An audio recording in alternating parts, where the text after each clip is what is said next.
نستقبلوا شي فريق ديال النخبه، وان شاء الله مازال كنطمحوا الماكبو. كاين طموح علاش لكم لا؟ تعثروا عليهم اليوم وتلاقاو. علاش لا ما نواجهوش فريق ديال النخبه في القسم الاول؟ علاش لا؟ وداد ولا الجيش ولا علاش لا؟ حتى هذا كيبقى حلم مشروع. علاش لا؟ هي وكاين انجاز ديال ايت ملول وشباب هواره اللي من الهوات وانتصروا على فرق كبيره. هي علاش لا؟ علاش حتى فريق الاتحاد فني زكا ما يكررش بحال هذا الانجاز هذا؟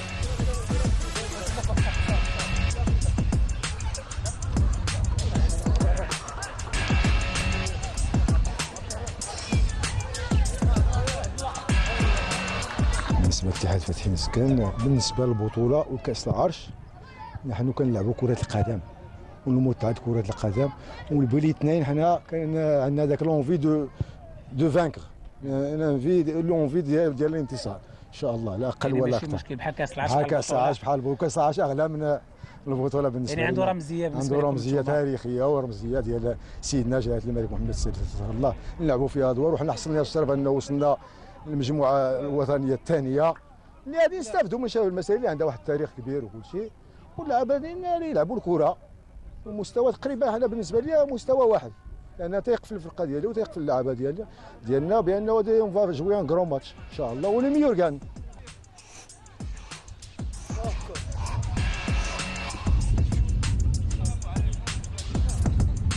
بالنسبه ل 2014 السنه ديالنا ملي اجتمعت مع اللعابه خلال حصه تدريبيه، طلبت الله باش 2014 يدوز دغيا وجاء 2015 والحمد لله جاء 2015. ما كاين تماك لا، كاين غير واحد الجديه، واحد العمل، واحد النفس للفريق والغير هذه البلاد، والفريق استمر مزيان وغادي مزيان. تصور انه 18 فرق 18 نقطه الفرق بيننا وبين صوفيا في 2014 واستقين دو بوان ديال الفرق، وفي اطار كلشي ديمقراطي رياضي احتراماتي للاخرين. انا اتحمل مسؤوليتي. حنا الماتشات ديالنا كنجيبوهم بجهدنا، ما كنجيوهم بهكا ولا هكا. لا الخصم ربما يعمل هكذا وهكذا. الفريق الاول اللي هو اليوسفيه. دابا ما عندكش دليل، راه صعيبه عليك انت، ما صعيباش عليا انا. انا ما صعيب عليا والو، لانه حتى الجامعه تؤمن بهذا، واني رغم كتقول بانه ممنوع التلاعب ممنوع هذه ونغسل هذه، لا ما انا ما كان ماشي كنفهموا كنقولوا يعني لان حتى الفرقه ديالهم ماشي شي فرقه كبيره بشهاده الناس اخرين. دابا غير اتهام بحال هكا مجاني صعيب. حنا يحصل لنا الشرف انه ضربنا اليوسفيه في بلادهم وضربناهم فين زكان. كلمه ضربنا بعدا ما كتقالش يعني في الانتصارات، يعني كلمه ضربنا ماشي دينا معاهم 6 نقاط. شوف اليوسفيه فريق كبير ومحترم حتى هو بحالكم. كان علاقه ديالنا بيننا وبينهم مزيان، ما كنتهموش. هادشي كامل صحاب سيدي، ما كنتهم حد. لا يعني بدون دليل صعيب عليك انت. لا فيها كنتهم حتى واحد ود السي طارق. لا كنقولوا واخا واش الصعود ممكن هاد السنه في ظل جوج مباريات 2 نقاط فرق ممكن؟ هو حنا باش نكونوا واقعيين، جوج المقابلات بقاو لينا خصنا نربحوهم، واحد كونتر اتفاق مراكش، واحد كونتر ونتسناو مقابلتين ديال اليوسفيه، وخاصه المقابله المقبله مع انزا، مع نجم انزا.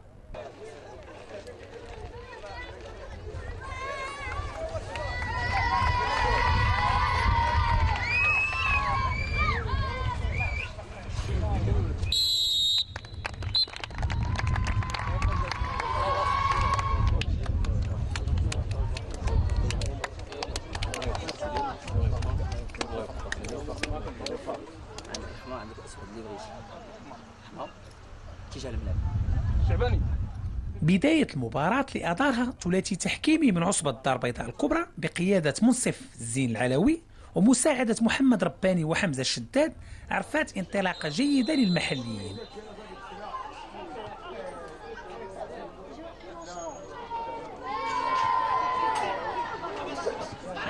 دقيقة 7 عرفات أولى الفرص السانحة بواسطة عبد الرحيم ريان، لكن تدخل علي الشباني كان في المستوى.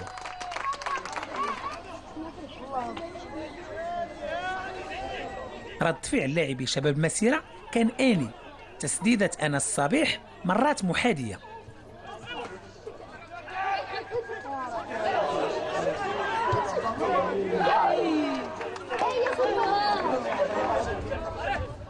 بعد ذلك استعادوا المحليين السيطرة على مجريات اللعب وخلقوا فرص عديدة سانحة للتسجيل.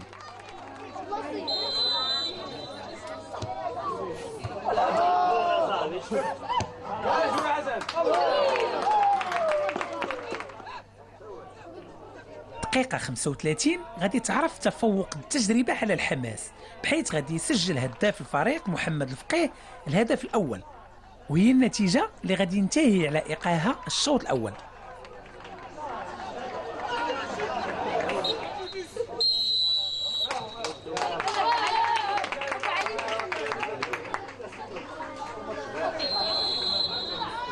خلال الشوط الثاني غادي يسترجعوا لاعبي شباب المسيرة توازنهم التكتيكي رغم بعض المحاولات بين الفينة والأخرى للاعبي اتحاد فتح إنزكان.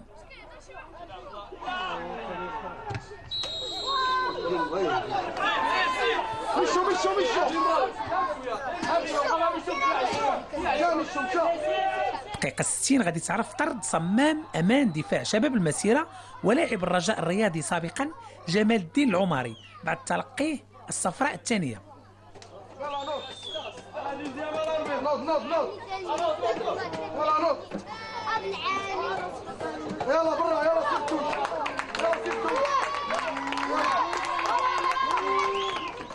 تسديدة منصف عمري مرات محاذية للقائم الأيمن لعلي الشعباني واللي غادي يتابعها غير بعينيه.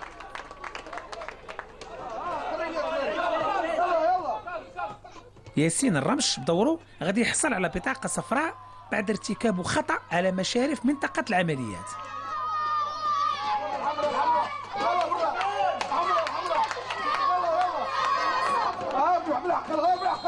المتألق منصف عمري خلى الشعباني يخرج كل مؤهلاته باش يمنع هدف التعادل.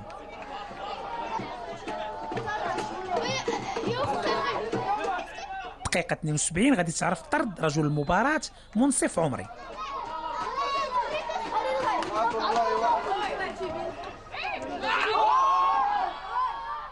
دقيقة 79 عرفت أبرز محاولة لتعديل النتيجة لاتحاد فتح إنزكان.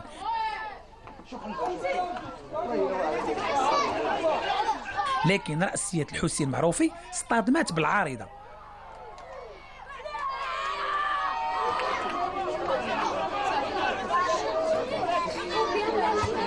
ولحقاش كرة القدم كتعترف غير بالأهداف، دقيقة 82 غادي يتمكن عزيز السباعي من تعميق الفارق وتأمين النتيجة بعد عرضية جميلة من العميد بلال تهالي.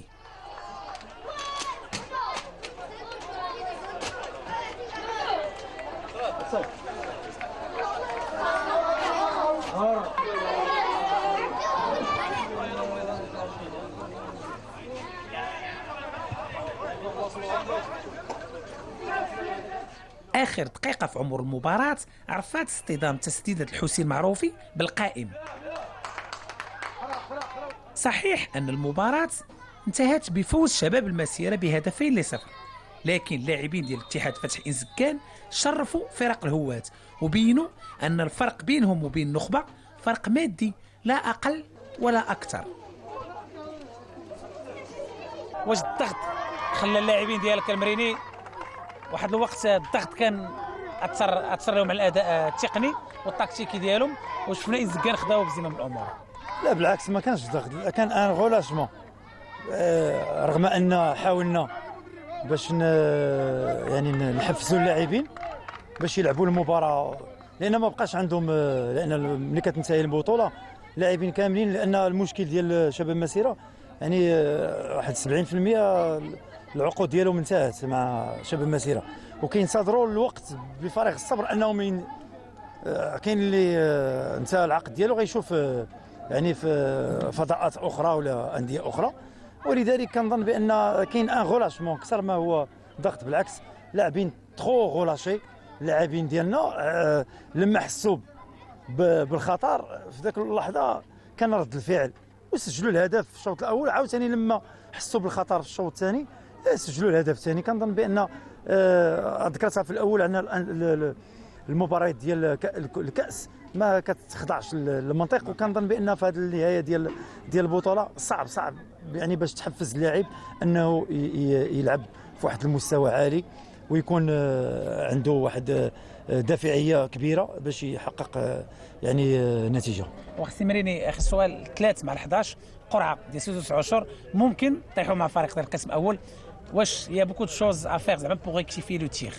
لا هو غير من الناحيه الذهنيه كما تكلمنا من قبل وانا كنتكلم، هي اللاعبين يمكن لهم يتحفزوا. وانا كنت كنتمنى نلعب مع فريق ديال الدرجه الاولى وما نلعبش مع فريق ديال لان هو كيكون متحفز اكثر منك، يعني طبيعيا كيكون متحفز، ما عنده ما خسر، خصو يظهر، خصو يبين الامكانات ديالو. كنظن بان الا غتسال الان الاقارب، الناس القريبين للانسكان، يقول احسن مباراه في السنه، احسن مباراه في السنه. يعني اللي شاف المباراه من المدرجات يقول لك شاف فريق في المجموعه الوطنيه الثانيه وفريق في الهوات، يعني ما كاينش شي فرق كبير. ولكن كنعرفوا بان انسكان عندها خزان كبير ديال المواهب، ولو لاحظنا اليوم يعني ما شاء الله. انا كنهني المسؤولين على انسكان على ان يعني كي دائما عندهم، دائما كيعطيو الفرصه للمواهب. يعني هنيئا لانسكان. نقدروا نقولوا احسن مباراه لانسكان هذه السنه، لان شفنا فريق جيد واقف تكتيكمون، كاين لعبه تقنيا جيدين جدا. واحد الوقت ما بقيناش كنميزوا بين فين هي شباب مسيره وفين انسكان. هو كما قلت لك اخاي طارق في الاول، قلت لك اليوم حنا كفريق فتح انسكان رحبنا بالضيف الكبير ديال شباب المسيره اللي كنحترموه بالتاريخ ديالو بالكره ديالو. حنا كنا كما قلت لك في الاول غادي نقدموا واحد الطبق كروي، الحمد لله اللاعبين داروا اللي عليهم، رغم ان كان ما عمرني هضرت على التحكيم، ولكن التحكيم شويه ما اليوم ماشي داك الشيء اللي والمقابله كما قلت لك، المقابله النتيجه كما قلت لي في الاولى كانت نتيجه كبيره غتاثر لي على لي جوار. كنظن بلي النتيجه 2-0 ما غتاثرش لي على اللاعبين ديالي الحمد لله، بالعكس غتزيد تعطيهم واحد الشحنه اللي لعبنا مع فريق كبير.